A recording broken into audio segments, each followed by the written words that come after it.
What I'm going to do now is this is my approach with my own students who are learning the blues and also slash learning, how to do some lead guitar stuff.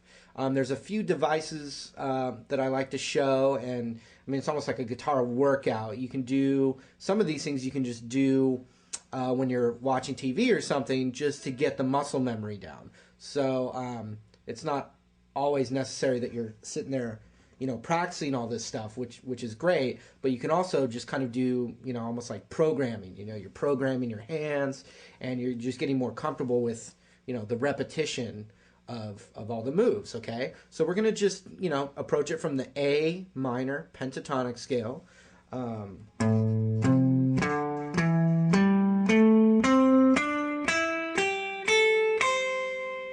Okay, the first thing I would say, once you've, obviously a great thing when you're, watching,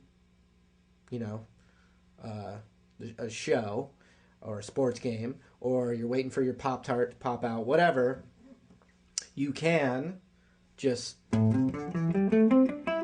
and over. When you're doing something else, you're not thinking about it. Over and over, you're just running up and down the scale. It's good for you.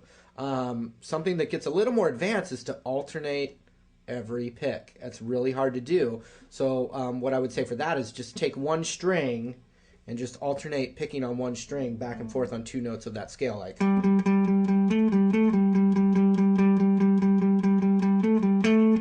And a point I want to make about that is that when you're jamming, right, now you're not watching TV anymore. You're really focused on jamming. You're jamming with another guitar player.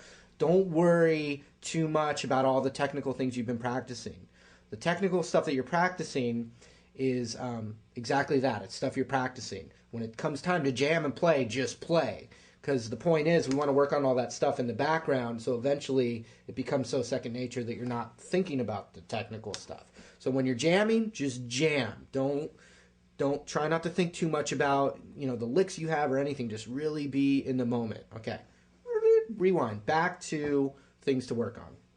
Okay, so if I take this pentatonic scale to get licks, we can just take licks, and they're just little phrases that are within that kind of alphabet, that scale. So when you learn a lick, you want to play it a bunch of times. I have one that's just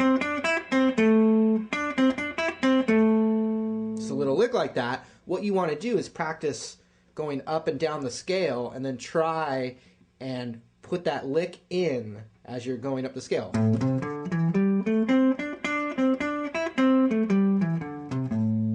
Okay, it's a great way to lengthen all those little phrases that you learn. Let's say I had that lick and this lick.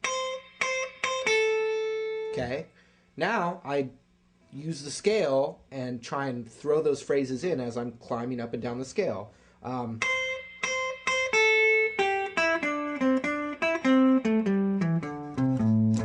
See that? So that's a concept more than you should be rewinding and learning that lick. It's how to think about it.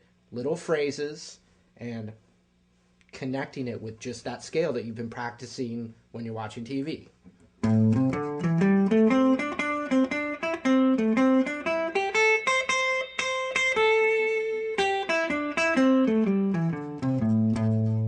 The more you can internalize those licks, the more you can change them, and it kind of becomes part of your vocabulary. All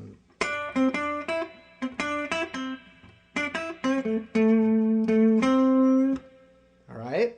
So that's, I think, a really important concept. Okay, the next thing, pentatonic scale, add the blues note, and now we have the blues scale.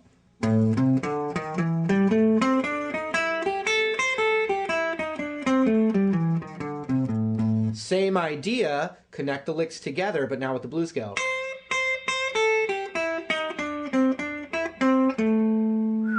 Yeah, there's a lot more flavor adding that blues note. I just did the same thing.